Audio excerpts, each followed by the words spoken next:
السلام علیکم four class, کیسے ہیں آپ لوگ؟ آج 8 دسمبر ہے اور منگل کا دن ہے۔ بچوں، جیسا کہ آپ کو معلوم ہے کہ آج سے ہمارا تھرڈ ٹرم شروع ہو رہا ہے، تو اس سلسلے میں ہم اردو اے کا سبق نمبر 19 پڑھیں گے، اچھے شہری۔ لاہور کے علاقے سمن آباد میں ایک بڑھیا اپنے چھوٹے اور صاف ستھرے مکان میں رہتی تھیں۔ محلے کے سب بچے ان کو دادی اماں کہتے تھے اور ان کی عزت کرتے تھے۔ بچے روز دادی اماں سے کہانیاں سننے آتے تھے۔ ایک دن جب نعمان، سارہ، احمد اور زینب دادی اماں کے گھر کہانی سننے آئے تو دادی اماں کو پریشان حال پایا۔ پوچھنے پر ان کو معلوم ہوا کہ ان کا ہمسایہ علی 2 دن سے دادی اماں کے پاس کہانی سننے نہیں آیا۔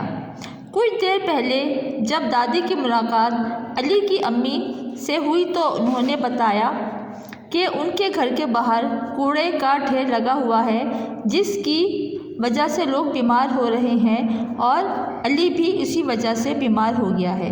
بچوں، یہاں تک ہم نے اس کی ریڈنگ کرنی ہے۔ اب ہم کاپی پہ اس کے الفاظ معنی کریں گے۔ فور کلاس، ابھی ہم نے سبق نمبر 19 اچھے شہری کی ریڈنگ کی تھی۔ اب ہم اس کے معنی لکھیں گے۔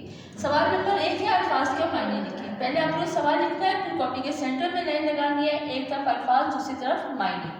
پہلا لفظ ہے مظاہرہ، اس کا معنی ہے کچھ کر دکھانا۔